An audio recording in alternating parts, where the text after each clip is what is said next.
I started working for a third-party company about 6 years ago. It was a lady I bought my house from, and she had owned a company, and she's like, hey, would you mind helping out? I've got some low staff right now. This is what we do. We clean up dead bodies. And I'm like, sure, whatever. I mean, I'm from the hood, you know. The first time I ever saw somebody get shot, I was 5 years old. So, like, trauma, like, I've got so much of it. Let's just add some more. Toasting to triumphs and celebrating the unbreakable American spirit. Welcome to Choir Practice. Brought to you by Law Enforcement Today. What's going on, everybody? Time for another episode of Choir Practice. We are here at the Law Enforcement Today studio with a special guest who flew up from Atlanta, Georgia. Atlanta, Georgia. Love Atlanta. So you want to tell them all what choir practice is? Choir practice is an age-old tradition in law enforcement. Get together generally with a cocktail or coffees, whatever, after a shift, decompress about the workday, and seek the blessings to keep on going. So we bring in people from all over the country. We invite them up here to tell their story. And we want to open up with a couple of little shout outs. One, our friends over at MakeHoneyGreatAgain.com. If you use promo code LET, they donate $5 from every bottle into a fund to bring wounded officers out here to the upcoming retreat house. Our friends at Warrior 12 sent you a shirt when they heard that you were coming. So we'll get into the forensics, aftermath side of things. But this shirt, you want to go ahead and read it for everybody? Blood stains are red, UV lights are blue. I watch enough true crime. They'll never find you.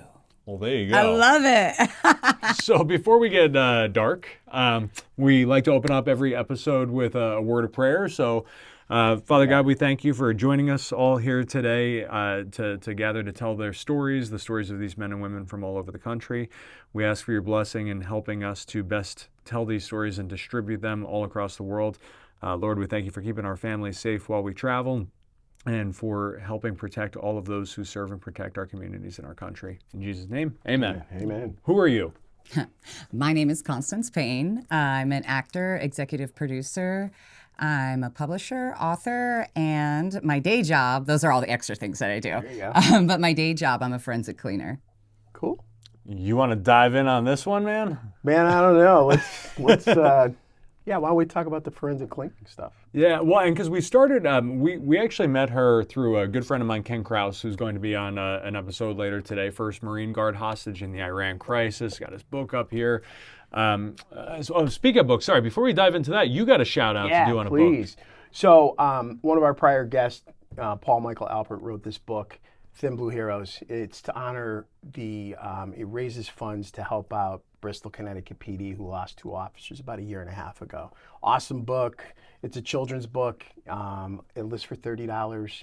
Please go online, look him up, order the book. You know, the proceeds go to help the families moving forward after losing 2 loved ones. You know, Lieutenant DeMonte had 3 children, and his wife was pregnant with their 4th when he was killed. And Sergeant Hamzy had just been married just under a year at the time of his loss. Tragedy all around, but we're here to help people through tragedies. So folks, please endorse you to look this book up and please purchase a copy.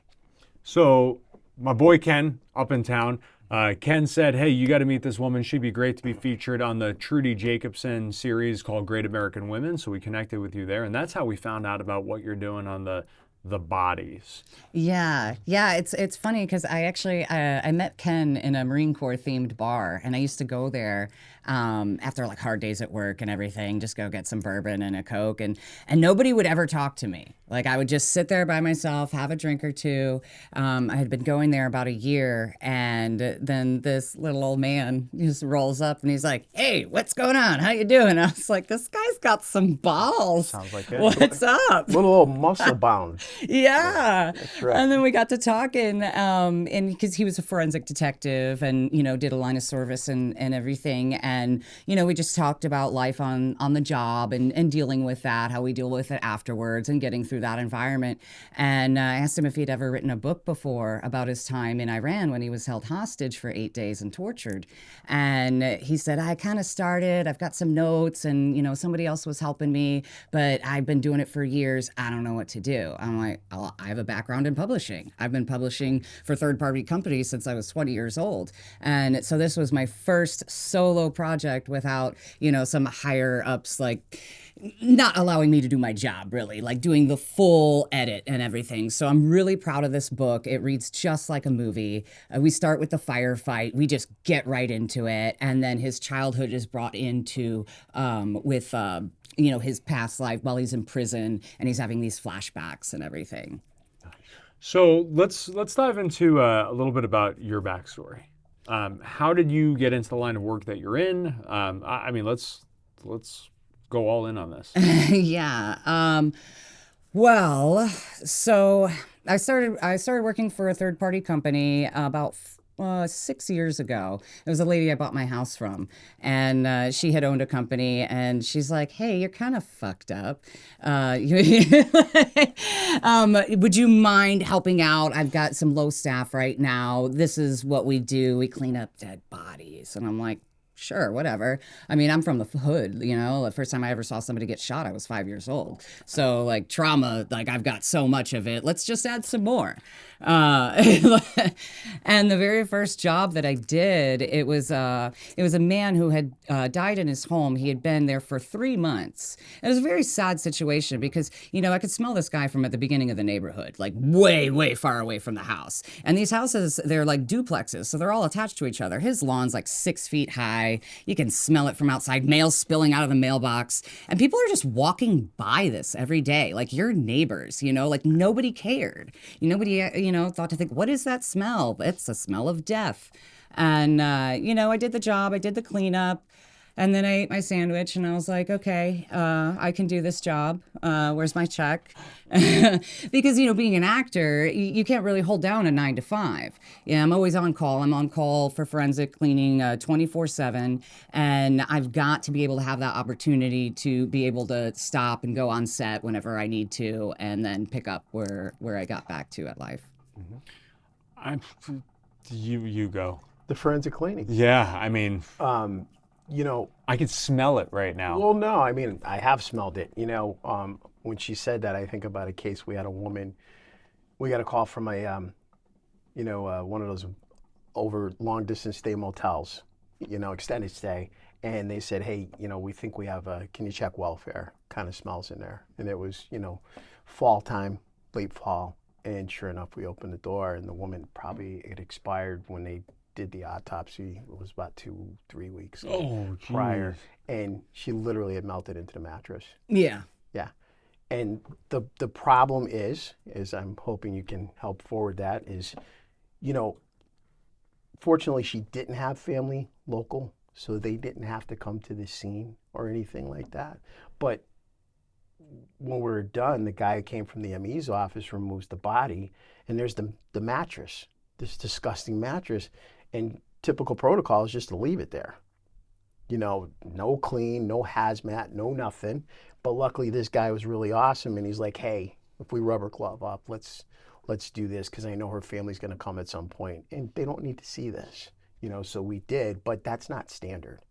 No, it's not. And that's the sad part about the job is, after somebody's loved one or their child especially, blows their head off, and then I come in and I've got to clean it up and then be like, hey, I need X amount of dollars. That sucks. That's the worst part of my job. And if there were more grants available, or if it was like a government-based job, is, something else, like where I could just get a call, go in like a ninja, not really have to talk to anybody, restore the place back to the way it was, and then, everybody can move on. Because you're already dealing with tragedy upon tragedy upon tragedy here. And the funeral planning, your loved one has just passed. And depending on, if they're younger or they're elderly, it's really hard. The hard days on the job the most are when people love their people, which surprisingly isn't very often. Most of the time, people are like, crazy old grandma, she's gone now, whatever. And they just want to get the house cleared out so they can sell it, go through all their things and everything like that. And I'm used to that. Not to say that that makes the job easier, but I don't have a whole lot that I need to decompress on after the fact. But when you see people and you feel that sadness and you feel the love that they had for them, those are the hard days. That's when I need a drink. Yeah.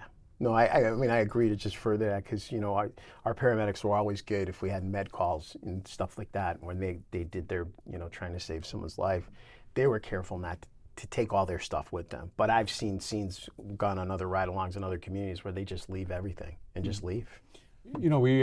We talked with a guy yesterday, a friend of mine, who lost his father to suicide. And when they gave him the evidence bag back, his hat was in it, and he had shot himself in the head. And he said he realized in that moment that some of his dad's brain matter and bones and hair were in that hat.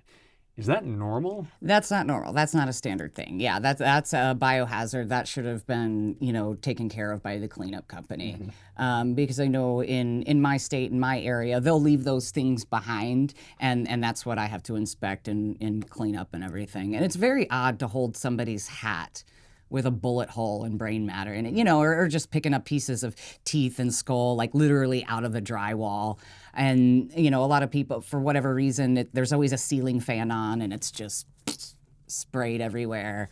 So it makes the cleanup very difficult. And you've got to go through with a fine-tooth comb, really, because you don't want anybody to just be like, is that blood? Is that what happened? And then it puts them back in that visual. They don't need to deal with that. That's my job, and I'll deal with that stuff later. What happens with all of that stuff after the biohazard bag or whatever? Well, it's taken to the incinerator. I call it Oyster Bay. It's just kind of, a term that we've come across, and where all the happy clams sing. Sorry to the people who live in Oyster Bay, New York. This isn't against you. This is a disclaimer. Yeah, but everything is burned. Got it. How do you deal with all of that after? The number one thing that I do that's helped me, and I recommend this to anybody that has PTSD, is acting. Whether you actually want to be on camera and take that as a career choice, or if you just take some acting classes and you're being put into these semi-realistic situations, under false circumstances. And I've dealt with so much of my trauma and PTSD, knowing that I'm in a safe environment and, we're having all bombs going off, guns flying by your face, all this stuff. And it has helped me. I can't even imagine being in that scenario or that situation without having some kind of dark humor. How much of a role does dark humor play? And this goes for you too, because you've been in some shit, man. Oh yeah. How much does dark humor help deal? Yeah, you have to. I mean, and not that death is humorous per se, but, to see this kind of stuff day in and day out, it's hard to not, make some jokes or just to get through the job is really what it is. Like, nobody's making fun of anybody's death or anybody's tragedy or whatever, but we got to do what we have to do to complete the job. And not break down while we're doing it. Like I said, we compartmentalize that pain and we deal with it later. And that's the important thing, is you have to deal with it at some point, or then you're blowing up at your family members, coworkers later on, or just like regular life, walking through the grocery store. And we don't need to be doing any of that. How do you, this is a weird question, but I mean, whatever, we're all in, right? How does one price a service like that? Like, if it's in John Wick, it's gold coins, right? Like, that's how you handle the cleanup. But does it go based on, like, splatter area, number of bodies, damage to the house? Like, how do you price that? There's a lot that goes into it. The first and foremost, I go with, what's the financial capability of the family? Like if there's a lot of elderly people are on a fixed income, and I do what I can for them to lower my rate. And I also work off of some grants that I've applied for, so I can use that to help major cleanups. It really just depends. It does depend on brain splatter, like how much human goo am I handling? Like, what is in my hand today? What am I taking off the walls? What's all coming with me? What has to go to the dump? Because sometimes, like, somebody could blow their head off and be in a hoarding situation as well. And now we're dealing with animal feces, urine, animals in cages, not being cared for. There's so many scenarios. So it's also really hard to say, what's the worst cleanup I've ever did in my life? Every time I think I did, I'm like, oh man, this one was it. Then the next day happens. And I'm like, When, you know what I mean? And that's what the sad part is, again, it goes back to people not loving their people, checking in on their elderly, checking in on their neighbors. All the signs are usually there on the outside of somebody's home, whether they're a hoarder or not, or whether they're going through a hard time. Like, is their house maintained? But I've also seen almost $1 million houses completely covered in cat shit and piss and just utterly disgusting. Yet the lawn guy had no idea because he's just doing his job every other week. So it's hard to say. Do you get calls from the ME, or do you get calls like, yo, I got a situation that I need cleaned up, and we're just not going to make any other calls? Like, who hires you? The family does. The family does. I've got people that'll give me recommendations that are in, fire department, EMS, local law enforcement, the coroner's office. They can recommend me, but they can't say, hey, use this person.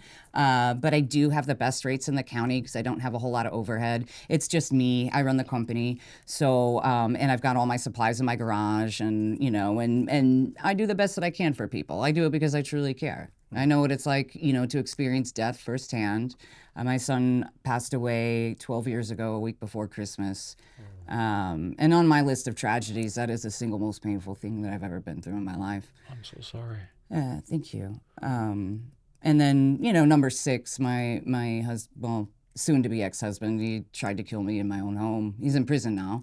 But that would be number 6, and everything in between I don't really talk about. All right, let's talk a little bit about trauma. People who are watching this have experienced trauma on all sides of things, whether you're in law enforcement, you're a victim of crime. How much are you willing to talk about some of your experience? Yeah, go ahead and ask. Well, where do we begin? Where do we begin? Well, I grew up in the hood. I know I look really flashy and everything like this nowadays, but it's taken such a journey to get here.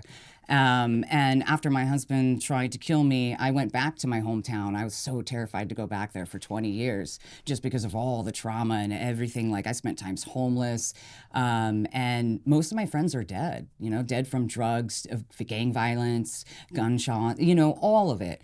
In Gary, Indiana, there's more burnt down buildings than there are live ones. And it's back and forth on being one of the murder capitals in the United States. It used to be very thriving back when they were building the steel to build Chicago. Yeah. And so I guess I'm one of those people where I'm trying to give younger people hope, because you can be through so many different traumatic things in your life and you could still make something of yourself. You don't have to choose the darkness. You don't have to turn to drugs. You don't have to turn to alcohol and that be a part of who you are. Like, no matter how many bad experiences I've had throughout my life, I'll be 38 this year. I've never done anything malicious to hurt anybody or make somebody have a bad day. Like, I just do my best for my community, any community that I've lived in. I'm always involved. I like being involved with the foster kids because they get a really hard, they have it very, very hard. So just trying to do what I can for people. What was the impact of the court case on you with your soon-to-be ex-husband? I did not have, it wasn't a very good experience. He tried to kill you. Yeah, go with you. yeah. Right. And I yelled at a lot of law enforcement. Like, we're all cool now. I'm actually friends with some of the investigators and people like that. But, at that time and being a victim, I was pissed. Like, the very first thing that I said to the lead investigator on the case when they called me, I was like, I want my gun back, because he tried to kill me with my own weapon. And so that's not your typical response from a victim. And I can see how that would be odd now. I was more offended at that time because he had been going through some drug issues, and all I was trying to do was get him some help. And what do I get in return? You put 4 bullets in my living room. To me, that's offensive. And it's been a whirlwind of emotions. Like, at first, I felt like my husband died. And I guess in a sense, he did in that day, and I did too. So I felt a lot of love still at the beginning of it. And then as the months went on and coming on to the realization that He was just a con artist. You know, he had been a lifelong drug addict. His parents knew it. I had no idea he had been to prison before. I had no idea he had 111 charges on his rap sheet. Wow. He was so nice to me. And I had never had a man be nice to me before. I'd always been abused, and, you know, because of my upbringing. You know, you kind of tend to gravitate towards, you know, what you're used to, which is what I was used to, someone screaming and yelling in my face like this close, like all my life. And so when he was so nice to me, I took that as love, but it was really just, I was just a fun ride, you know? You know, I think I'm going to be super real. You don't look like most guests on our show. And I think that the takeaway for a lot of people is a reminder that we all have different backgrounds, right? We all have very different stories. We all have very different experiences that have brought us all, each of us, to this moment. Your upbringing, my upbringing, all very, very different. And different people deal with trauma in very different ways. The way that you have dealt with trauma is by turning it into something that is helping so many other people, whether through the work that you're doing with my boy Ken Kraus over there, the work that you do to clean up these homes and to help families, the fun that you have in the acting space. And it's a reminder to not judge a book by their cover, because I've been judged, you've been judged, I'm sure you've been judged. Every day. But I think it's a really important reminder that we all go through some shit, and none of us ever know what somebody else is going through or their story. And we were talking yesterday about the piece of advice that was given to me at one point, which is look at everybody like a small child again. And remember that time where we were all playing in the sandbox, and none of us had preconceived notions about each other. We weren't judging people based on you're black, you're white, you're Hispanic, you like men, you like women, whatever. We were just all kids. We were just kids, in yeah. that sandbox. And the older that we get, the more I think we as humans have lost that sense of humanity and compassion. And so I'm very grateful that you're willing to come share that story, because I think it's through those difficult, painful moments and being candid and authentic and opening up like that we help connect with others. Yeah, absolutely. You know, a lot of people want to fit in this little box, and that gives them some sort of comfort, which is fine if that's what people choose. But me, I'm just the type of person where if you're not as real as I am, I don't want to work with you. I don't have time for that. If we can't just give each other some constructive criticism on what we're doing, and, you know, anytime I see somebody that might be able to help somebody else, I'll link them together. You know, why not? We're not against each other. This isn't a war amongst people. Like, I'm all about unity, no matter what it is that you believe. As long as you're a good person and you do what you say you're going to do and you actually believe in those values, you're a friend of mine. I don't care what you look like. I don't care if you're purple. Constance, I know family is very important to you. Absolutely. Talk to me about your drive to take care of family. Right now, I look after my brother, who was born legally blind. You know, we grew up very rough. My whole immediate family is legally blind. They have an eye condition called nystagmus, so their eyes move around. And my brother has it the worst. It comes in a few different stages. And for the past 20 years, I've been trying to get him away from those people. I ran away when I was 16. I couldn't do it anymore. I knew that family was a toxic environment, and I was going to go nowhere. And so I've been on my own since then and trying to get my brother. And it was a step-by-step process. And when I did finally go and get him, it was about almost 2 years ago now, because they would always tell me, everything's fine. He's fine. Leave him alone. Leave it alone. He lives states away. And when I saw the condition of where he was living and what they put him through, I broke down. Like, that's my brother. You know, how could you let a blind man live like that? Like, the place, and he can't see what he can't see. The place was full of roaches. He was in the ghetto. He wasn't even walking with a white cane. And, you know, so I got him that training that he needed, and it has changed his life and his independence and what he needs to be able to be his own person. And he smiles all the time now. Like, he talks all the time now. He used to, like, I thought he had some developmental disabilities because of how much they were yelling at him and abusing him and talking down to him. My brother's so smart. He just never had that opportunity to be able to be himself or anybody to show him love. I make my brother 3 meals a day, and I take him to work. Like, there's so many things I do. I always ask him what's on his mind, make sure, he's making what he wants to make as a choice, not telling him ever what to do. And that's all he's been used to. So the first time, he'll be 40 this year, like, he's truly his own person. And a funny story, though, because after big, immense tragedy, I got to turn it around, because that's how I live. We got to do something fun. We got to do something wild. And so after I picked him up, I took him out to Vegas to one of those legal brothels so he could lose his virginity to this hooker named Mia.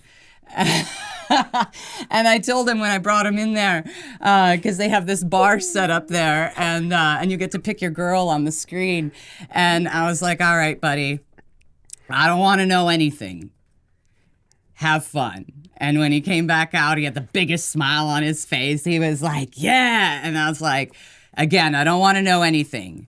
1, was she nice to you? He said, yes. And I said, 2, did you have a good time? He said, yes. I said, okay, great. Here's a whiskey Coke. Mom, pause. I think it's too late, man. I think you should have given Mom that disclaimer rewind, beforehand. Pause. Okay, now continue. Just kidding. So shameless plug time. How can people learn more about you, the book? What do you got? The show is yours. ConstancePayne.com, and it's Payne with a Payne. You can find links to all my social media there. You could also follow me on Facebook. I'm mostly active on Facebook.